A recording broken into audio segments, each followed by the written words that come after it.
Venice তো বিখ্যাত জায়গা। এই যে ভেনিসের সন্ধ্যা, অলিগলি, মানে একেবারে মনে হচ্ছে যেন একটা চিত্রকল্প, ছবির মতো দেখা যায়। এই আমার প্রথম অভিজ্ঞতা ভেনিসে এসে। ইতালির জলকন্যা খ্যাত শহর ভেনিসে আগামী 23 আগস্ট অনুষ্ঠিত হতে যাচ্ছে বাংলার কিংবদন্তি শিল্পী নগরবাউল জেমসের একক লাইভ কনসার্ট। এই মেগা ইভেন্টকে সামনে রেখে ভেনিসের মেস্ত্রেতে অবস্থিত বাংলাদেশ সেন্টার এক প্রস্তুতিমূলক সংবাদ সম্মেলনের আয়োজন করেন কনসার্টের মূল আয়োজক মুন্নর ক্লার্ক। এতে ভেনিস ও মেস্ত্রে বসবাসরত বাংলাদেশ কমিউনিটির বিশিষ্ট ব্যক্তিবর্গ এবং স্থানীয় প্রবাসী সাংবাদিকরা উপস্থিত ছিলেন। সংবাদ সম্মেলনে আয়োজক মুন্নর ক্লার্ক জানান, দীর্ঘ এক যুগ প্রতীক্ষার পর ভেনিসে জেমসের আগমনকে ঘিরে স্থানীয় প্রবাসী বাংলাদেশিদের মাঝে ব্যাপক উৎসাহ উদ্দীপনা তৈরি হয়েছে। কনসার্টটি সফলভাবে সম্পন্ন করতে সকল প্রকার প্রশাসনিক ও নিরাপত্তামূলক প্রস্তুতি চূড়ান্ত করা হয়েছে। এদিকে রোমের দেশি ইভেন্ট আয়োজিত নগরবাউলের সফল কনসার্ট শেষে জেমস ভেনিস আসার পর রোমের আয়োজক হোটেল নোংরা করে যাওয়ার অভিযোগ তুলে ধরেন।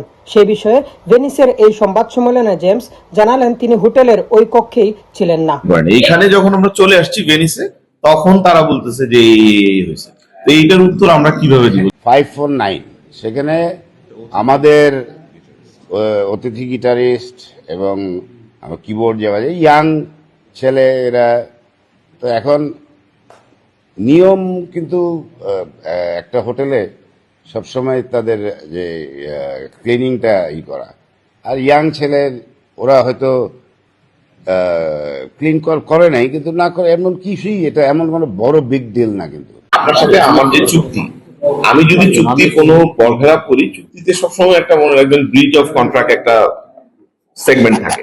আপনি এটা মনে করেন আমি বললাম আমি এই করেছি, এটা আপনাকে বললে তো কোনো লাভ হবে না। এটা ইতালিতে আইন ভেরি স্ট্রং, আপনি আইনানুগ ভাবে আগাবেন, আমরাও আইনি ভাবে জবাব। শেষে ভেনিসে অনুষ্ঠিতব্য কনসার্টের আয়োজকরা জানান, জেমসের জনপ্রিয় গানগুলো প্রবাসীদের মাঝে তুলে ধরতে এবং একটি উৎসবমুখর পরিবেশ তৈরি করতে আয়োজক কমিটি দিনরাত কাজ করে যাচ্ছে। কমিউনিটির বিশিষ্ট ব্যক্তিবর্গদের হাতে ইতিমধ্যে নিমন্ত্রণপত্র ও টিকিট পৌঁছে দেওয়ার কাজ শুরু হয়েছে। বর্তমানে জেমস ও তার দল নগরবাউল ইতালির ভেনিসে অবস্থান করছেন। আগামী 23 আগস্টের এই কনসার্টটি ভেনিস প্রবাসী বাংলাদেশিদের জন্য একটি ঐতিহাসিক মিলন মেলায় পরিণত হবে বলে সংবাদ সম্মেলনে আশাবাদ ব্যক্ত করা হয়। ইতালি থেকে মিনহাজ হোসেন।